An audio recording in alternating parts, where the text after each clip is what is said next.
بسم اللہ الرحمن الرحیم۔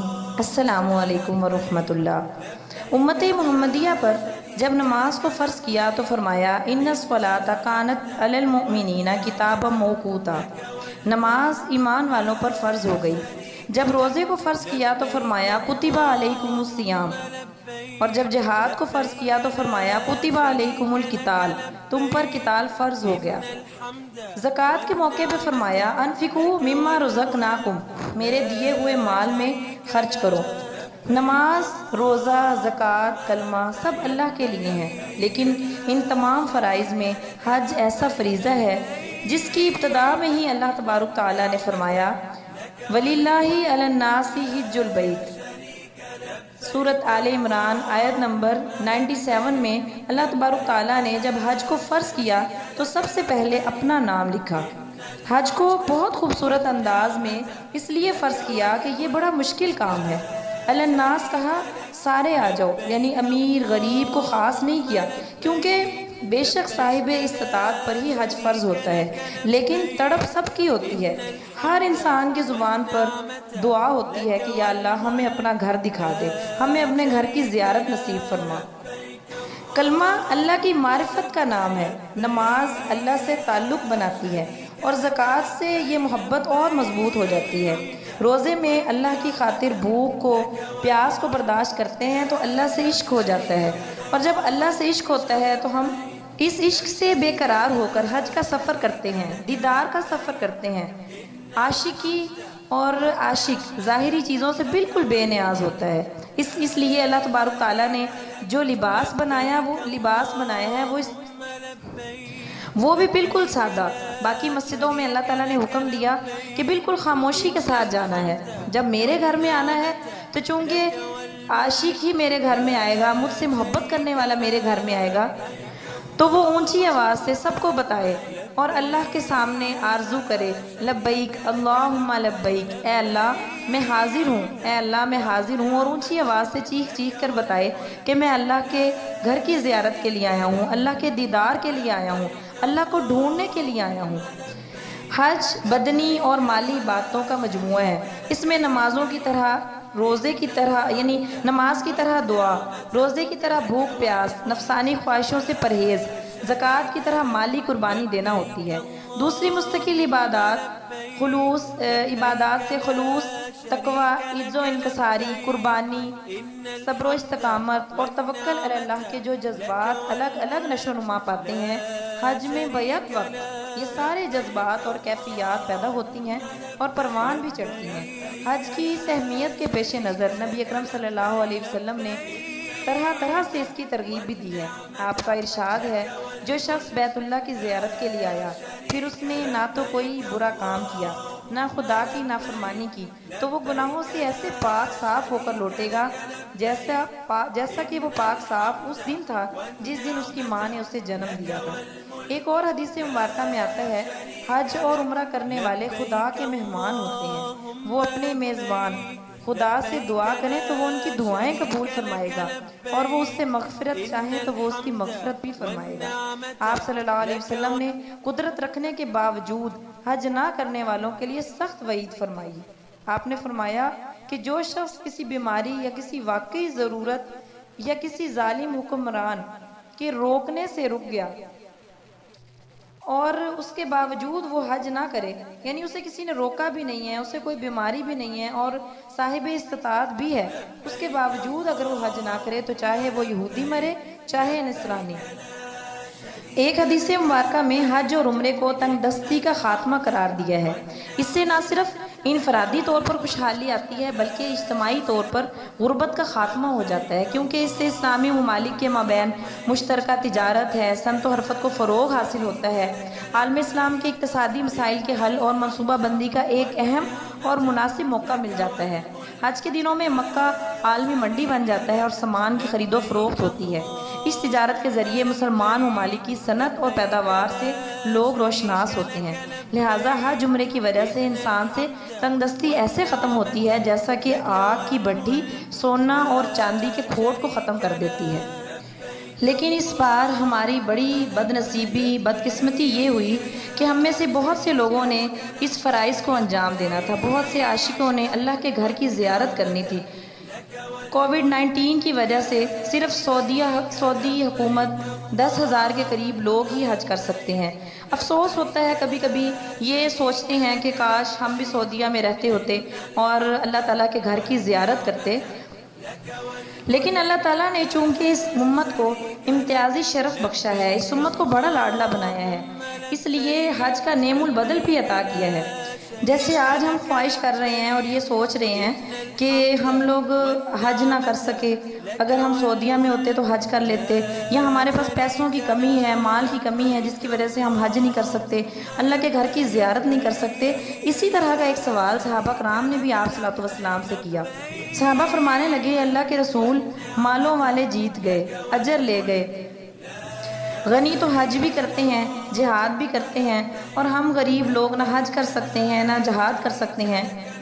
آپ صلی اللہ علیہ وسلم نے فرمایا، تم کو ایسا عمل نہ بتا دوں کہ جو تم کرو تو تمہارے لیے تمہاری حج بھی مقبول ہو جائے اور تمہیں جہاد جتنا اجر ملے؟ صحابہ نے فرمایا، ضرور بتائیں۔ آپ نے فرمایا، ہر نماز کے بعد 33 مرتبہ سبحان اللہ، 33 مرتبہ الحمدللہ اور 34 مرتبہ اللہ اکبر پڑھ لیا کرو، اس کا اجر حج اور جہاد کے برابر ہے۔ اس کے علاوہ بہت سے ایسے اعمال جو کہ حج، جن کا ثواب حج کے برابر ہے، ان میں سے ایک سب سے آسان ترین عمل، اگر اللہ تبارک تعالیٰ نے ہمارے والدین کا سایہ ہم پر سلامت رکھا ہوا ہے تو بھی ہم حج کا ثواب لے سکتے ہیں۔ آپ صلی اللہ علیہ وسلم نے فرمایا کہ جو شخص ایمان کی حالت میں اپنے والدین کی زیارت کرتا ہے اس کو بھی حج مقبول کا ثواب ملے گا۔ اگر ہمارے پاس پیسے نہیں ہیں، اگر ہمارے پاس ہم جا نہیں سکتے تو کم از کم اچھی نیت تو کر سکتے ہیں نا۔ اللہ تعالیٰ، نبی کریم صلی اللہ علیہ وسلم کی حدیث میں ہے، انما الاعمال بالنیات، نیت کا دار و مدار، اعمال کا دار و مدار نیتوں پر ہے۔ اس سے بھی اگر ہم بہترین طریقے سے عزم کریں، نیت یہ نہیں ہوتی کہ بس ایک دفعہ سوچ لیا، بلکہ پرعزم ہو کر یہ پکا ارادہ کر لینا کہ اگر اللہ تعالیٰ نے مجھے پیسے دیے یا اللہ تعالیٰ نے یہ حالات ٹھیک کر دیے تو میں انشاءاللہ ضرور حج کروں گا۔ اس طرح پرعزم ہو کر جب ہم ارادہ کریں گے تو اس کا اجر بھی ہمیں ضرور ملے گا۔ اور ایک صورت یہ بھی ہے کہ حضرت علی حجویری کا بڑا مشہور واقعہ ہے کہ ایک دفعہ وہ ایک بزرگ کے خواب میں آئے اور اللہ تبارک تعالیٰ نے ان کو ایک پیغام بھجوایا کہ یہ آپ نے حضرت علی کو یہ پیغام دینا ہے۔ حضرت علی حجویری جو داتا گنج بخش ہیں، لاہور سے جن کا تعلق ہے، ان کو یہ پیغام دینا ہے کہ اللہ نے آپ کی حج کو قبول کر لیا۔ اب وہ بزرگ لاہور میں آئے اور حضرت علی حجویری کو ڈھونڈنے لگے، دیکھا کہ وہ ایک موچی ہیں اور جوتا وغیرہ بنا رہے ہیں، ٹھیک کر رہے ہیں۔ کہنے لگے کہ اللہ کا پیغام دینے آیا ہوں، اللہ تعالیٰ نے اس سال آپ کی حج کو قبول کر لیا۔ حضرت علی حجویری رونے لگے اور کہنے لگے کہ میں تو اس سال حج پہ نہیں گیا۔ اب وہ جو بزرگ تھے وہ بڑے حیران ہوئے اور کہنے لگے، کیا ایسا راز ہے، مجھے بھی بتائیں کہ آپ نے کس طرح سے حج کیا کہ اللہ تعالیٰ نے آپ کی حج کو قبول کر لیا۔ حضرت علی حجویری بتانے لگے کہ میں ایک موچی ہوں اور میری کمائی بہت کم ہے اور حج کا بھی بہت شوق تھا کہ میں اللہ کے گھر کی زیارت کروں۔ میں نے پیسوں کو جمع کرنا شروع کر دیا، بہت تھوڑے تھوڑے پیسے میں نے جمع کیے تو ایک دن میری بیوی کہنے لگی کہ میں گوشت کھانا چاہتی ہوں، میرا گوشت کھانے کو بڑا دل کر رہا ہے۔ میں نے اسے کہا کہ دیکھو، اگر گوشت بنے گا تو پیسوں میں کمی آ جائے گی اور میں اللہ کے گھر کی زیارت کرنا چاہتا ہوں۔ وہ کہنے لگی کہ ہمسایوں کے گھر میں گوشت پکا ہے جو مجھے، جس کی خوشبو آ رہی ہے، جس کی وجہ سے میرا بڑا دل کر رہا ہے۔ اب آپ نے کہا کہ چلو میں تمہیں ہمسایوں کے گھر سے گوشت لا دیتا ہوں، مانگ کے لا دیتا ہوں۔ گئے اور ہمسایوں سے کہا کہ تھوڑا سا سالن دے دیں، میری بیوی جو ہے اس کا دل کر رہا ہے سالن گوشت کھانے کو۔ اب وہ جو ہمسائے تھے انہوں نے کہا کہ دیکھیں، یہ جو گوشت ہے یہ ہمارے لیے حلال ہے، آپ کے لیے حرام ہے، اس لیے کہ حدیث مبارکہ میں ہے کہ حالت اضطرار میں اگر کوئی شخص بھوک سے مر رہا ہو، یعنی اس کی جان ہی نکل رہی ہو اور اس کے بچنے اپنی جان کو بچانے کے خوف سے اگر وہ کسی حرام چیز کو بھی کھا لے تو بھی اس کے لیے جائز ہے۔ وہ کہنے لگا کہ میرے بچے 10 دن سے بھوکے تھے اور اس وقت ان کی یہ حالت ہے کہ وہ اگر کچھ نہ کھائیں تو مر جائیں گے، اس لیے یہ گوشت آپ کے لیے ٹھیک نہیں ہے، یہ کسی حرام جانور کا گوشت ہے جو کہ میں نے اپنے بچوں کو پکا کے دیا ہے تاکہ ان کی جان بچ جائے، اور یہ آپ کے لیے حرام ہے اور ہمارے لیے حلال۔ حضرت علی حجویری گھر واپس آ گئے، 2 نفل نماز پڑھی، اللہ کے سامنے روئے اور اپنے پیسوں کو دیکھا اور کہا کہ علی نیت کر سکتا ہے، حج نہیں کر سکتا، اور بہت روئے اور جا کر وہ پیسے اپنے ہمسایوں کو دے دیے اور اللہ سے معافی مانگی کہ میری موجودگی میں میرے ہمسائے 10 دن سے بھوکے ہیں۔ اللہ تعالیٰ کو یہ عمل اتنا زیادہ پسند آیا کہ اللہ تعالیٰ نے ان کی حج کو ہی قبول فرما لیا، بغیر گئے ہی حج کو مبرور قرار دے دیا۔ تو یہ بھی ایک صورت ہے کہ ہم اللہ تبارک تعالیٰ کے ہاں اپنی حج کو بھی مقبول ٹھہرائیں۔ کس طرح سے کہ اپنے جو ہمارے غریب رشتہ دار ہیں، جو بے روزگار لوگ ہیں، ان کا خیال رکھیں، ان پہ خرچ کریں اور اس نیت سے خرچ کریں کہ چلیں اس دفعہ ہم اپنے فرائض کو انجام نہیں دے سکے اور حج پہ نہیں جا سکے، تو اس طرح سے شاید اللہ تعالیٰ نے جس طرح سے حضرت علی حجویری کی حج کو قبول کیا، شاید ہماری بھی حج کو قبول کر لیا جائے۔ اللہ کے ہاں پیسوں کا دینا یہ مقدار مقرر نہیں ہے، بلکہ پرسنٹیج مقرر ہے۔ جتنی آپ کی کمائی ہے اس میں سے آپ کتنے % دیتے ہیں، اس چیز کو اللہ تعالیٰ نے قبول کرنا ہے۔ یہ ذوالحجہ کے دن اللہ کے پسندیدہ دن ہے۔ سورۃ الفجر میں اللہ تبارک تعالیٰ نے ان دنوں کی قسم کھائی ہے، اور جس چیز کی قسم قرآن میں اٹھائی جائے وہ بڑی اہمیت کی حامل ہے۔ یہ یاد رکھیں کہ لیلۃ القدر بھی اللہ کو بڑی پیاری ہے، لیکن اللہ نے لیلۃ القدر کی بھی قسم نہیں کھائی۔ انا انزلناہ فی لیلۃ القدر قرآن میں فرمایا، جبکہ ذوالحجہ کے دنوں کے بارے میں فرمایا والفجر ولیال عشر، کہ اللہ کو یہ دن بڑے پسند ہیں۔ ان دنوں میں جو بھی اعمال کیے جائیں وہ بھی اللہ تبارک تعالیٰ کو بہت پسند ہیں۔ آپ صلی اللہ علیہ وسلم نے ایک دن صحابہ کو بتایا کہ ان 10 دنوں میں عمل صالح کی قدر و قیمت کو بڑھا دیا جاتا ہے۔ صحابہ نے پوچھا، اللہ کے رسول کیا یہ اجر جہاد سے بھی بڑھ کر ہے؟ آپ نے فرمایا ہاں، یہ جہاد سے بھی بڑھ کر ہے، الا یہ کہ آپ جہاد پر اپنی جان اور مال لے کر جائیں اور کچھ بھی پیچھے نہ چھوڑیں۔ ہمارے لیے اس طرح کی جہاد تو بالکل ناممکن ہے، بہت مشکل ہے، تو ہم ان 10 دنوں میں اللہ کو راضی کر سکتے ہیں، اللہ کو خوش کر سکتے ہیں۔ ویسے تو 1 ذی الحجہ سے 9 ذی الحجہ تک ہمیں روزے رکھنے چاہیے، اس کی بھی بہت فضیلت ہے، لیکن 9 ذی الحجہ کے روزے کے بارے میں آپ صلی اللہ علیہ وسلم نے فرمایا کہ جس نے 9 ذی الحجہ کا روزہ رکھا، اللہ تبارک تعالیٰ کو یہ روزہ اتنا پسند ہے کہ اللہ تعالیٰ اس کی گناہوں سے اس طرح مغفرت کر دیتے ہیں جیسے وہ ماں کے پیٹ سے ابھی پیدا ہوا ہو۔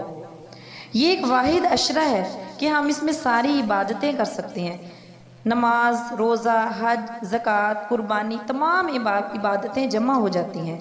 اس لیے اللہ تعالیٰ سے دعا ہے کہ اگر ہم حج پہ نہیں جا سکے کسی بھی وجہ سے، یعنی ہماری نیت تھی، ہمارے پاس پیسے بھی تھے لیکن کووڈ-19 کی وجہ سے ہم نہیں جا سکے، یا ہمارے پاس پیسے ہی نہیں تھے، یا ہمارے پاس کوئی وسائل ایسے نہیں تھے، ہم نہیں جا سکے، تو اللہ تعالیٰ ہم سے ان 10 دنوں میں اس طرح کے اعمال کروائیں اور ہم سے راضی ہو جائیں اور ہماری حج کو بھی حج مقبول قرار دیں۔